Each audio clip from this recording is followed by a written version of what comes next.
progression and how the vision for this group that is coming from you, by the way, the comments that you've made about this is a collection of people who represent a lot of wisdom and teaching experience, who can speak as a group and counsel in sharing ideas and progress, because you've done a lot and you've helped us move in the right direction. We couldn't do what we do without your input. And as things change, as we move into diversity, as we move into difficult conversations, this is a group that should be part of those conversations. I think we had that last year at the student. And I hope we always will. So, we have some folks that we give brass keys to, and this is a collection of people that don't fall into the traditional category, but who are very much part of Barclay Forum and its programs. The first person that I would like to give one of these to is a lady who volunteers her time at the Urban Debate League tournaments. She helps run registration. She is indefatigable, and you will find, as most of you know, that we are all geeky people. Our tribe is nerd, and we admire and hold that dear. We tend to marry each other and produce children like that. Christy Bradley runs all the speech events here. It's over 600 kids or something. And she wouldn't be here without Janet Bradley. So Janet, thank you.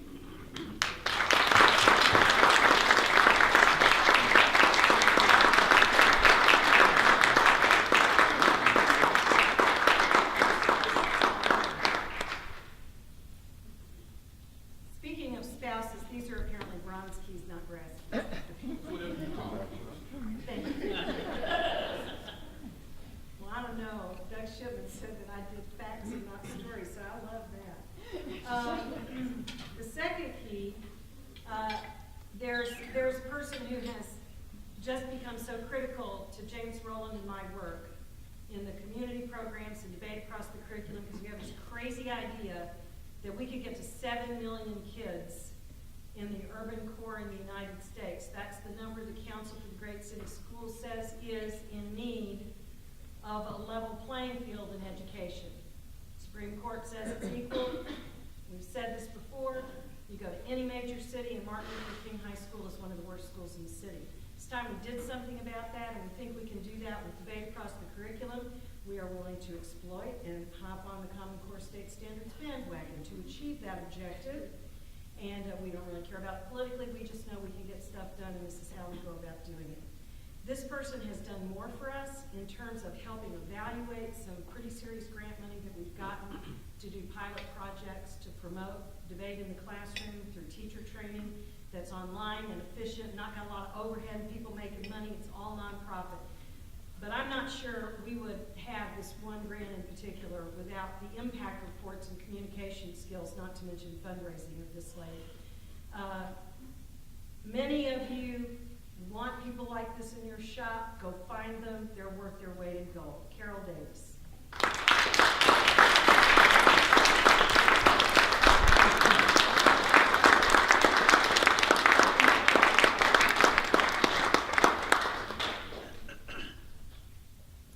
Now Carol is also Edley's spouse, but I told you we all marry each other. We end up working. I explained this to my boss while we were all married to each other and working together. And really was okay, and he should just laugh about that.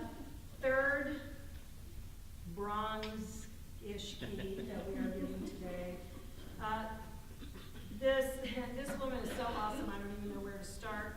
She was one of our coaches in the Baltimore Urban Debate League. She works harder than anybody. I've never seen anybody with the energy and work ethic that this woman has.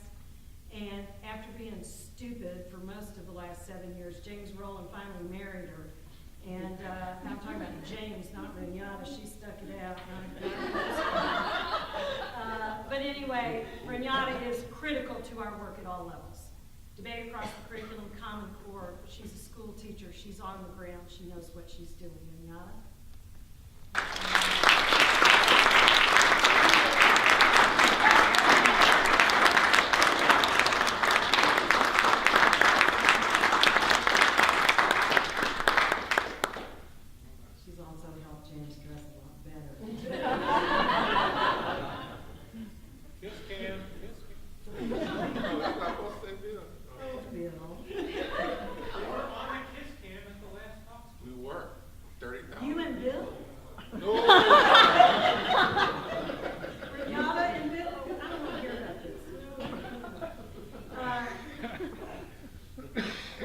not least, this is a category for folks who you can graduate, we make a joke, you can graduate from Emory, but nobody ever graduates from the Barclay Forum. And I say this as somebody who lived that experience before she started doing it to other people. And this young lady is a very powerful businesswoman who's about to go get a PhD and be an even more powerful businesswoman. And she comes back and helps Bill Nooner stay sane in Lincoln Douglas division. So, Jessica Moore, thank you.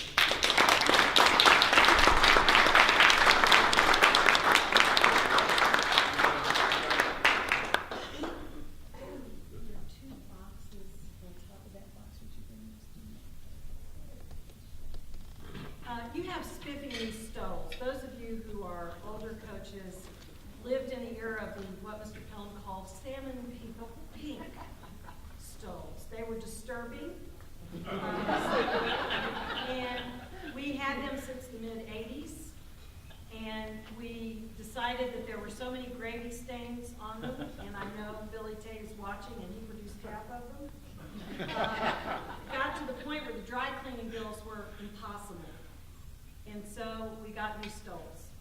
And James was part of that architecture. He said, Emory's colors are blue and gold. We have to have pink. And so he also came up with the idea that these were historic.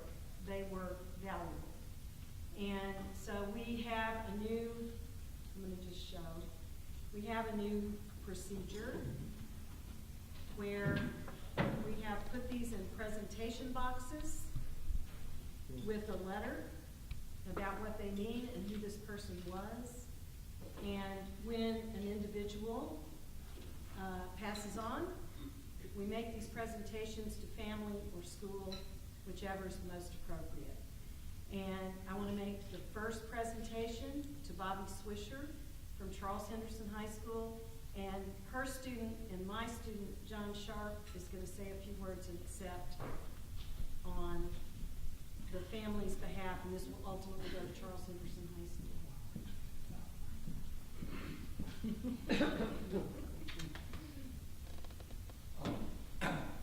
Those of you who know me know that I love the sound of my own voice, and so I'm going to time this. Many of you had the profound pleasure of knowing Barbara Swisher, who's only Barbara really in moments like this, and the rest of the time was Bobby, except to us who debated for her, particularly in the 80s. And you know, for us, she will always be Shaka Swish, right? She was the coolest adult that we had ever met, all of us. And for many of us, she was also the last line of defense against the forces that surrounded us in Troy, Alabama. Mrs. Swisher brought with her from Kansas a ruthless egalitarianism that brooked no quarrel. And I've said before in a forum like this, actually, that Melissa saved my life. And I don't mean to cheapen that at all by suggesting that she was in really good company. Because without Bobby Swisher, there's just no chance at all that I would be standing here. She represents the best that debate and the Key Coach Society have to offer. She made me a stronger thinker, a more effective advocate, and a decent debater. But more than all of that, she made me a better person. I was a really angry kid, and I had a really bad time in high school. And the debate team was the only safe place for me outside of my home during those years. It was also, interestingly enough, and I've had cause to reflect on this in recent years in relation to the way that debate has evolved. It was also one of the only two non-athletic extracurriculars in which black and white students participated equally. The other being the journalism program, the school newspaper, also Bobby Swisher. The things that she gave to Troy, Alabama can't be measured in any quantifiable fashion. But if you go there now, you can ask people who weren't born Mrs. Swisher retired from debate, who she is, and they'll tell you. I've never in my life heard anyone utter a negative word about Bobby. And though I uttered negative words about her dear husband Ray, who many of you also knew, who was also a key coach and is no longer with us. Those were the fights of youth. I don't think that I could claim to be an adult now if I hadn't participated in what was really finishing school for humans with Bobby and Ray. But I know that some of the happiest memories of debate that Mrs. Swisher had were those that involved the Barkley Forum. She loved this tournament dearly, all of the pomp, all of the circumstance. She insisted that we stayed throughout the entire thing, even when we were, knew we were out on Friday. And I am immensely grateful of the bridges that she built for me, including the one that brought me here.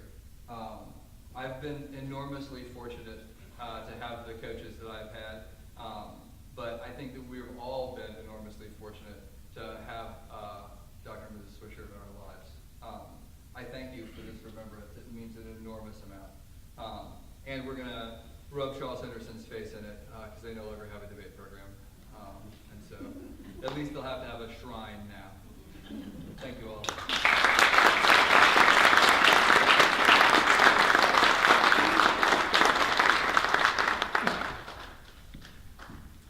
We have one more, and we're not going to do a speech this time because the vast majority of you were in the room when Richard Sadikow made his last speech here at this event. And we had the big reunion with all the Bronx people that came back from generations. It was just magic. Wasn't a dry eye in the house. The kids loved him. You know when you're connecting with an audience, but he had a line of kids after that speech who had sat through a very long assembly and needed to speak with him. So I'm going to make this presentation to John Cruz because I suspect they already have a shrine. We'll just add this as a piece of it. So thanks, John.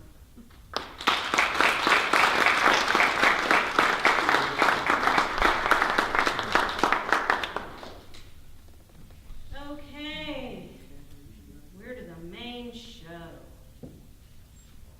Each year we select a speaker to come teach us, to address us, to share something that they think will be meaningful to this group, to make a difference.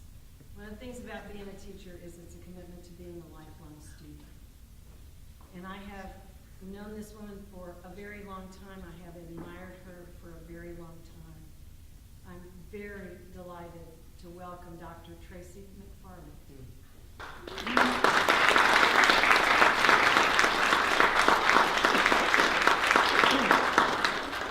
So I also have a timer, so I'm gonna use that. John also just confirmed for me how ridiculous this task is with his very moving tribute to his coach. All of the speakers earlier today made me realize that it's kind of silly that I'm the one doing this now, but one of the great things that I love about hearing all of the great speakers every year is the better the speakers are in the opening assembly, the better Melissa's wisdom is over the course of the opening ceremony. She gets a little sassy too, which I also like. But today, one of the things that really resonated with me that actually hopefully links into some of what I'm going to say is her comments about in order to actually engage in conflict, you have to be respectful, and that it is a sign of respect to tell people what you actually think, and that really resonated with me. And it also confirmed for me that when the speakers are really good, she's even better, and so I love that about her. Congratulations to the new keys, very well deserved, and I hope that you get as much out of these annual events as I do in terms of renewal. As some of you know, I've actually had 2 years to contemplate what I would say. And in contemplating what I should talk about today, I really struggled to find something that would resonate with people, that would be meaningful, yet kind of clever, maybe a little sassy myself, would allow me to make the proper number of Green Bay Packer references, and also some self-deprecating jokes, all the while helping to celebrate the accomplishments of the new Keys, as well as everyone else in the room. Again, congratulations to the new Keys.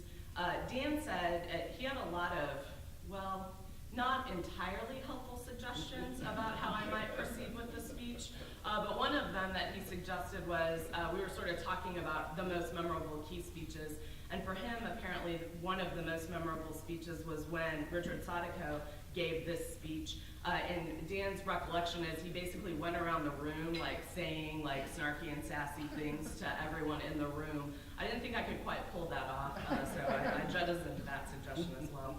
My next thought was that, this is certainly a celebratory environment, and so it seemed very logical to talk about all the things that debate has given me.